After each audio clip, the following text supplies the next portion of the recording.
Oi, pessoal. Com grande alegria estamos iniciando mais um CafeCast, esse podcast aqui do Campus Florestal, na qual nós estamos tentando aí aproximar ainda mais a sociedade, de uma forma geral, a nossa diretoria de extensão. Hoje nós temos uma presença mais especial, um aluno nosso aqui do campus, Marino Simões. Ele é discente do curso de agronomia e nós vamos bater aqui um papo sobre Setembro Amarelo. Seja bem-vindo, Marinho, uma grande alegria recebê-lo aqui. Isso, obrigado, eu que agradeço. Então nós vamos fazer alguma pergunta em forma de bate-papo mesmo, tá, Marinho? Mas eu gostaria de saber o seguinte: o que é o Setembro Amarelo e como ele surgiu? Então, Herbert, o Setembro Amarelo ele é uma campanha de prevenção e combate ao suicídio. Então, ele surge aí nos Estados Unidos em meados de 94, quando um jovem de 17 anos chamado Mike M. ele comete suicídio. Esse jovem estava fazendo uma reforma de um carro, restaurando um carro de época, um Mustang 68, e ele pintou ele inteiramente de amarelo, que era a cor favorita dele. E a família dele não percebia que estava acontecendo algum problema, os amigos não encontravam espaço para conversar com ele sobre isso, e ele acabou cometendo suicídio. E no velório dele, reza a lenda, conta a história, que foi feita uma cesta com vários cartõezinhos, com mensagens amarradas em fita amarela, dizendo coisas do gênero, se você precisa de ajuda, procure alguém para conversar. E essas mensagens elas acabaram chegando nas pessoas que precisavam desse apoio de fato.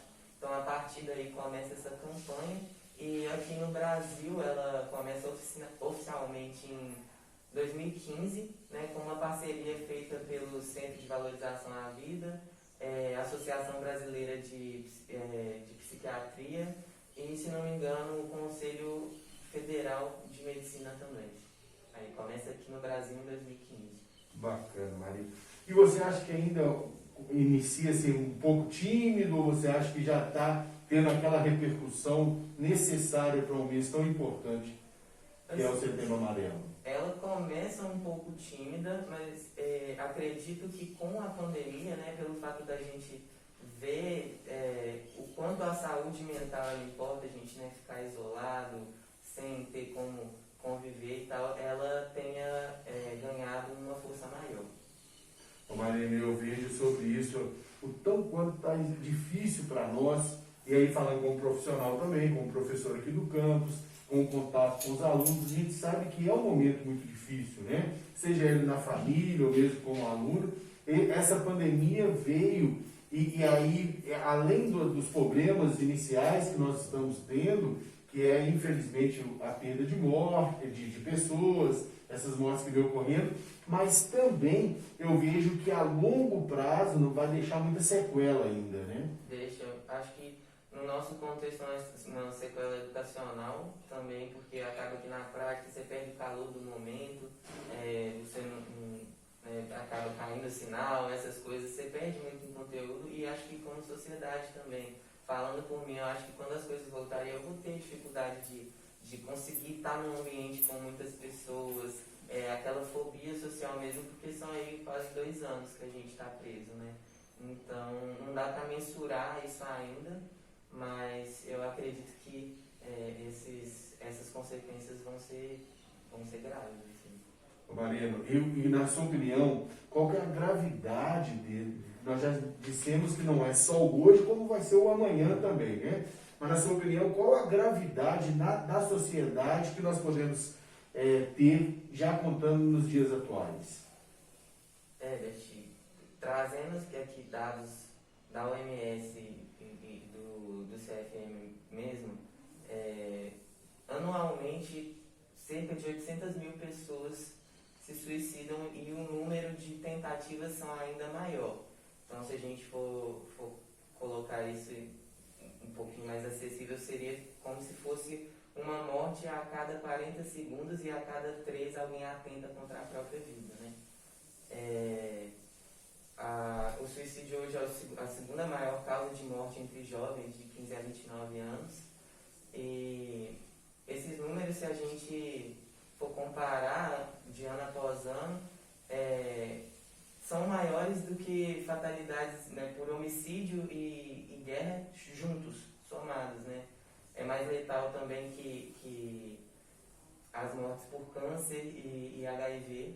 Então, o contexto hoje, né, e isso são dados de 2014 coletados em 2012, né? Então, naquela época ali tinha uma... Perdão.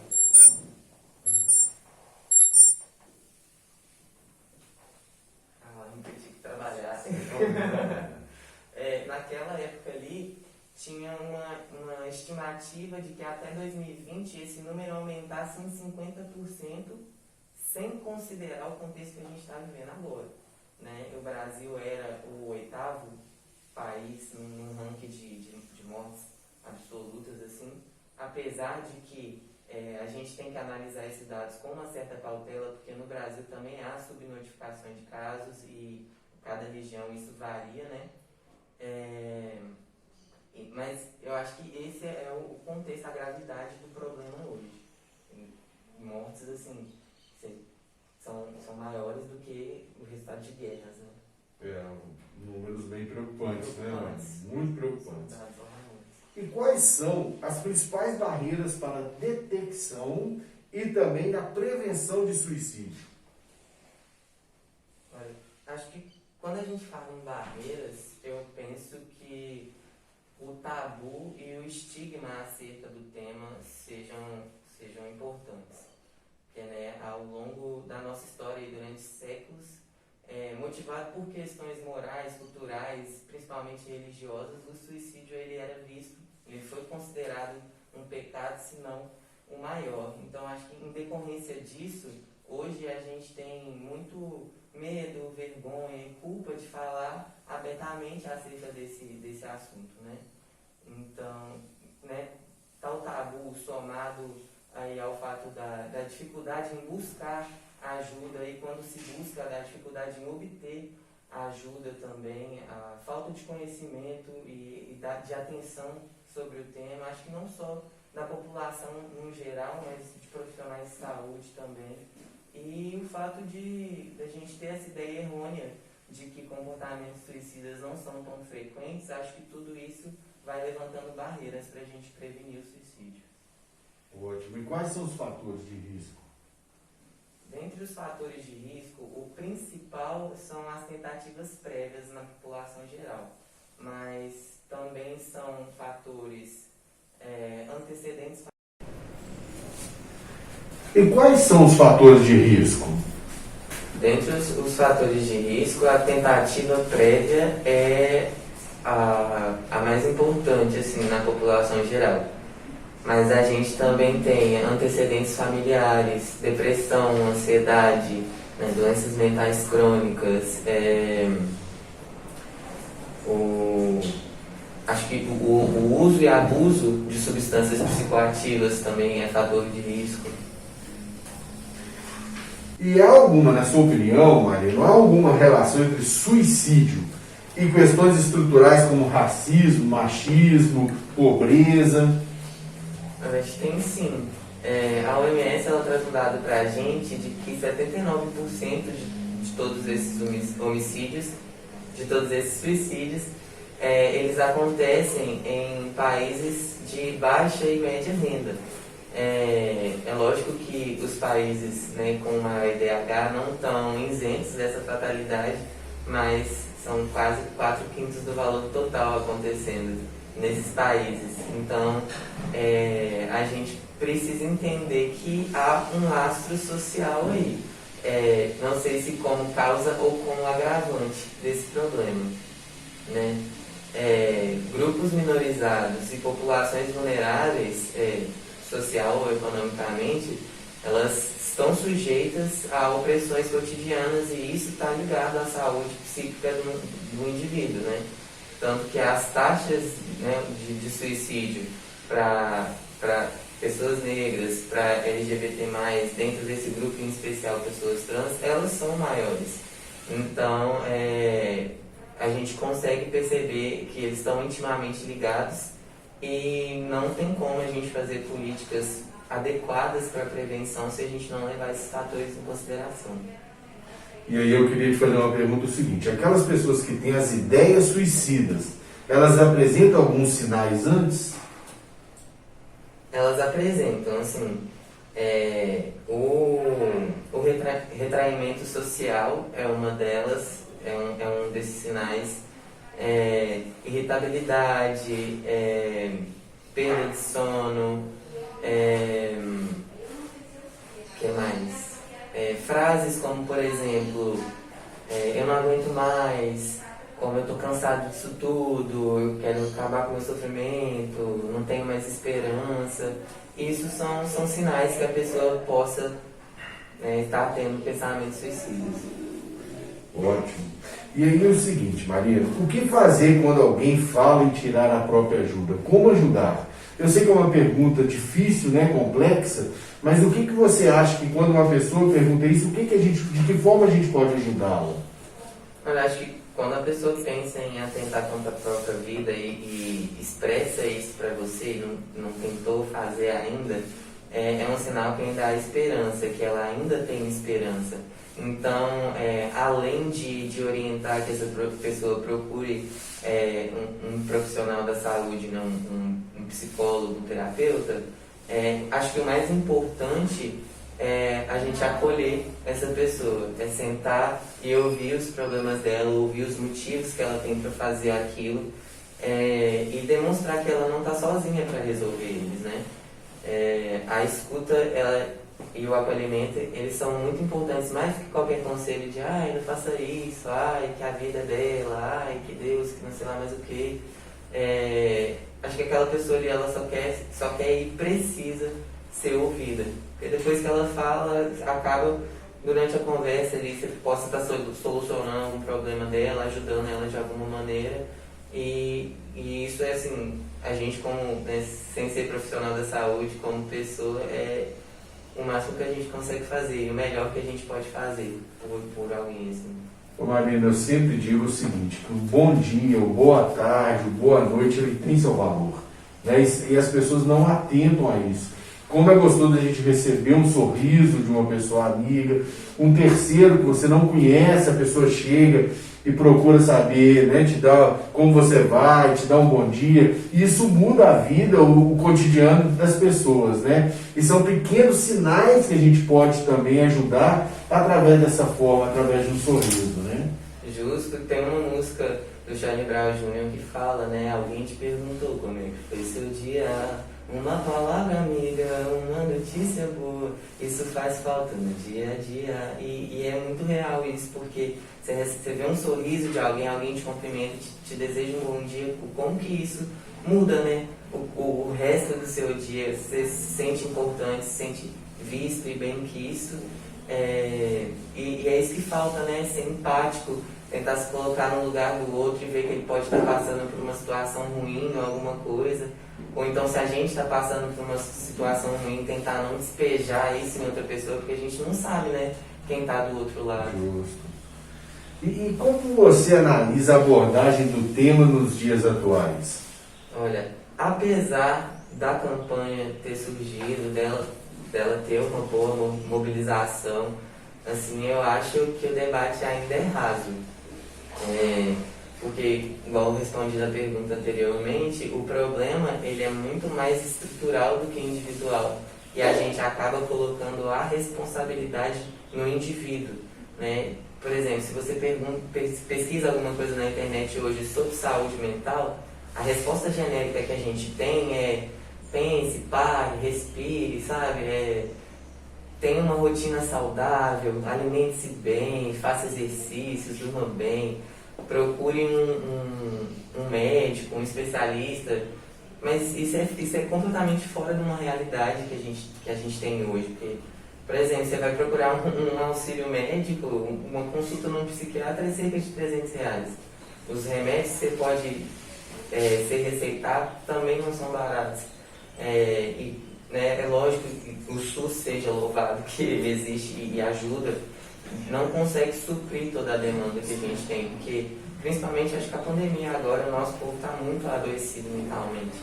Então, eu acho que esse debate, ele ainda tá raso, e é como se a gente, quando a gente, é lógico, né, que indicar isso também de ter uma rotina saudável e tal, é bom não só para a saúde mental, mas por inteira do indivíduo. E a gente tem que incentivar esse comportamento, mas de você virar e falar para a pessoa, procure, faça ali essas coisas pontuais, a gente vai no sintoma, mas não resolve a causa. A causa está na estrutura.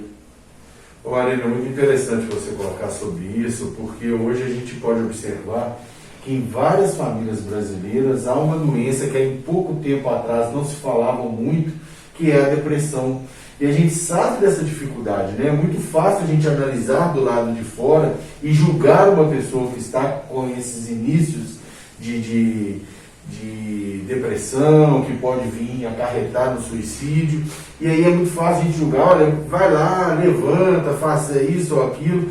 Mas realmente a gente sabe que a situação não é essa, né? Porque quem já passou por isso, quem tem algum familiar passando por isso, sabe da dificuldade, né? Até porque se você vê de fora uma pessoa, né, que está ali acamada, que não sai dali para ir no banheiro, para ir tomar banho, ou fazer o que quer que seja, levantar, pegar um copo d'água, e a pessoa se diz estar em sofrimento por isso, você olha e fala que é muito simples, né? Pô, levanta aí e vai fazer. Mas para quem tem essa condição, né, e isso que você falou, só quem viu ou viveu sabe, não é tão simples quanto para nós né? Então, não menosprezar esse tipo de pedido de ajuda também, esse tipo de socorro, e tentar ajudar ao máximo nessas pequenas coisas que a gente dá conta. E qual o papel da universidade nesse cenário? Olha, Herbert, a saúde mental sempre foi uma questão na universidade, sempre foi um problema na universidade. E quando eu falo universidade, eu não me refiro exclusivamente ao UFV, né? Até porque em junho ou julho, se não me engano, a gente teve notícia de 3 suicídios consecutivos na USP, um deles inclusive dentro da instituição. Então não é algo exclusivo nosso. A pressão, a cobrança excessiva por desempenho, por produção, por nota, a falta de perspectiva que a gente tem hoje, né? Que antes era, vou sair da graduação, vou mudar de vida. Hoje em dia, você pensa que eu vou sair desempregado, tendo que fazer um curso de sei lá o que, mais horas complementares, mais uma pós, para tentar disputar uma vaga em alguma coisa, né? E isso no melhor cenário, da pessoa já se graduando, já tendo graduado e buscando emprego, porque as notas, elas também ainda são, por exemplo, coeficiente e critério de desempate para a matrícula em disciplinas. Então é uma pressão real, sabe? E a gente já vem de fora da faculdade com problemas latentes, como a instabilidade emocional, a financeira também. Então, isso tudo, a faculdade, a universidade, ela tem que ter em mente, e acho que o papel dela é promover ações mesmo para acolher o sofrimento psicológico, psíquico dos alunos, e isso estando amparado, né? Andando junto com políticas de permanência estudantil, de acolhimento do estudante, sem perder de vista o perfil socioeconômico também, né? A universidade, a instituição, ela tem que estar em diálogo com as identidades que por ela transitam. Então, a gente tem uma porcentagem de alunos de baixa renda, ou negros, ou de qualquer grupo minoritário. Como que estar dentro desse contexto social, o que traz, o que essa galera traz de mazela, sabe? O que traz de dificuldade para continuar aqui, e o que a universidade pode ajudar e pode auxiliar para a permanência dessas pessoas aqui. Então manter o diálogo mesmo com a comunidade acadêmica também é muito importante. Eu acho o que você acabou de dizer muito importante, Marina, porque na rede, por favor. Eu acho esse assunto muito importante, Marina, porque nós temos que, como educadores, também ficar atentos a esses fatos, né? A universidade, de uma forma geral, como você bem disse anteriormente, o aluno às vezes dá essas ideias para a gente do que o problema que está enfrentando, talvez pode até não chegar a pensamentos suicidas, mas de toda forma é uma atenção que o educador tem que ter, o professor, o profissional, o servidor, com esses alunos também. Eu acho que a gente tem que ficar atento, a gente tem que ser esse ombro amigo, sim, isso faz parte da educação, e é importante as diretorias, aqui eu vou dizer como campus florestal, as diretorias estarem integradas para que possamos fazer o melhor para esses alunos. Como popularmente dizem, né, preencher a cabeça com coisas boas, e isso é função da diretoria de extensão, a diretoria de assuntos comunitários já vem fazendo esse trabalho, e em conjunto, como você é um representante de um núcleo de representação aqui no nosso campus, nós estarmos próximos, trabalharmos juntos, para que possamos fazer eventos aqui dentro do nosso campus, para minimizar esse tipo de dor, que a gente sabe a importância que tem com essas campanhas, hoje a gente falando sobre o Setembro Amarelo, para que nós possamos realmente diminuir esses temas preocupantes dentro da vivência de uma universidade. Justo, e manter esse diálogo ainda maior por conta do contexto pandêmico, né? Que a gente sabe que com ele vieram muitas mazelas, né? Perda de entes, dificuldade econômica, e tudo isso vai refletir também no retorno dos alunos para cá. Então, manter aí a pesquisa do perfil socioeconômico também, para a gente conseguir acolher todo mundo de volta. Ótimo, Marina. Infelizmente, por questão do tempo, nós estamos terminando. Gostaria de agradecê-lo muito pela participação, acho que foi muito enriquecedor. É importante nós termos esse tipo de diálogo, esse bate-papo. E aqui eu gostaria que você deixasse aquele recado final para aquelas pessoas que estão nos vendo, nos ouvindo, que a importância do assunto já foi dito, mas que você deixe aqui a sua palavra amiga para aquelas pessoas que estão aí nos ouvindo. Eu que agradeço o espaço, e para quem estiver ouvindo a gente, eu peço que procure conversar mesmo, se precisar de ajuda, ou se não precisar de ajuda também, se estiver passando qualquer coisa na cabeça, que tente externar isso com alguma pessoa, com alguém próximo. Pode ligar também no CVV, que é o Centro de Valorização à Vida, se não me engano o número agora é 188, porque eu falo porque eu já passei por isso. A gente acha que não tem mais o que fazer, não tem solução, e o sofrimento é muito grande, a gente só quer que tudo acabe. Mas tem diversas soluções e juntos a gente consegue resolver qualquer coisa. É isso aí, Marina. Obrigado pela participação. Obrigado aí vocês que estão participando com a gente. Fique atento ao canal da DXT aqui do Campus Florestal, que nós teremos vários podcasts interessantes como esse, um bate-papo aí de diversos assuntos, tá? Obrigado mesmo, um abraço e até uma próxima. Valeu!